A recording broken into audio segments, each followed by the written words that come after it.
Subscribe Hi mga Reggie idol! Kakayan. Ang aking topic ngayon ay tungkol sa aking Hi mga idol!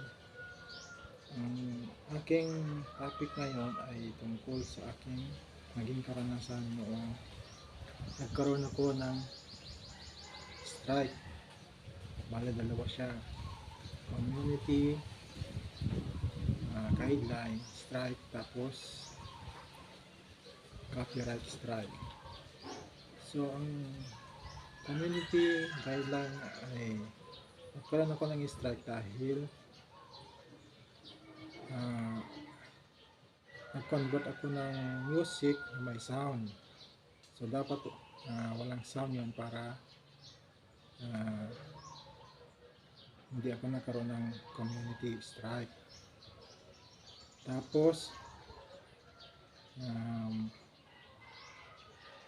yung pangalawang strike ko naman, yung copyright, ayun yung isa lang may-ari ng kanin channel na yun, yung signature ng mga presidente. Hindi ko naman alam na gano'n. So, yun ang dalawang strike na aking nakita doon sa aking dashboard. Pero naalis na siya. Yung copyright strike at saka yung community ay mayroon naman siyang duration. Kumbaga, bibigyan ka ng 3 months or 90 days bago mag-expire. So, matatanggal din siya dun sa inyong dashboard. So, sa mga kasabihan na pag may strike ka ay hindi ka na monetize, o I mean hindi ka na pwede makapag-apply. Mali po yun. Kasi nauna yung, sa aking experience, nauna yung strike sa monetization ko. So, nung nagkaroon ako ng strike,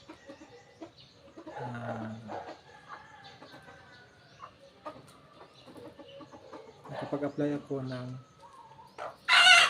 monetization. So, nakareceive ako ng message ni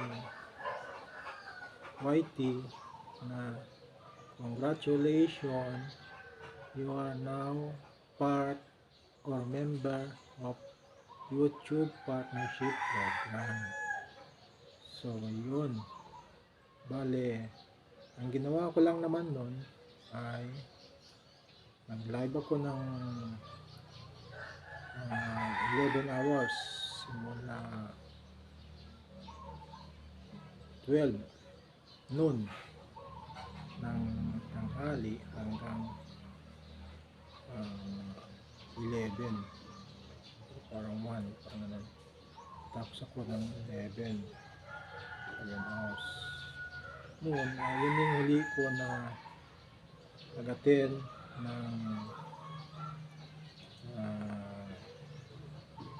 live ni Nanay Nelia at OFW, tsaka yung ni Lady.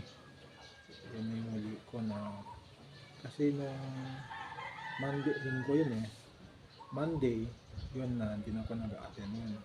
Ang ginawa ko na lang ay piniplay ko yung 11 hours na live ko.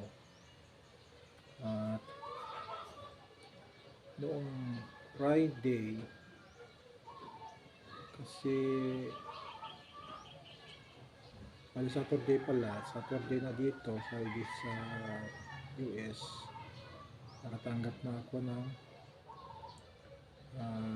message mula kay YouTube na monetize na daw ako, pero may strike pa rin ako.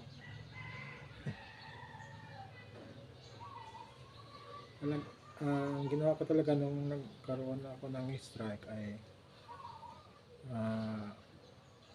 nag-research ako. Wala naman ako nakita na porke may strike ka ay hindi ka na pwedeng kapag apply ng monetization.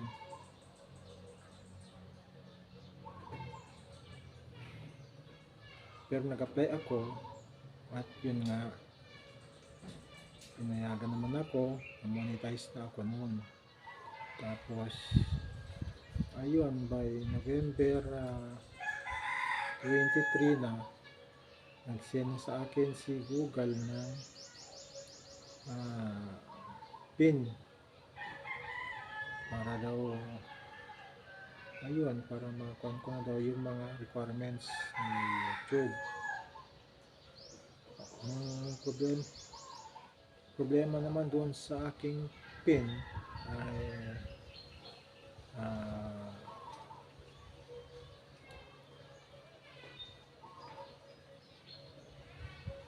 wala akong natanggap na yung PIN.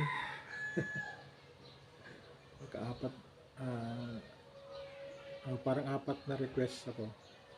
Apat na request yun. Request ako kasi nga yung address, yung ID ko ang may problema.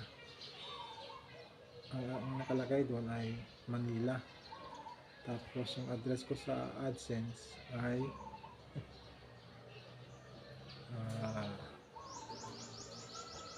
Tuguegarao. Pero sa kung naman, ang daw ng Diyos ay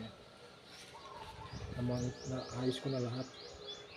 Kasi yung nag-upon ako ng ano ba yung manual, nag-submit lang ako ng ID na patunay na residente ako dito, Tuguegarao.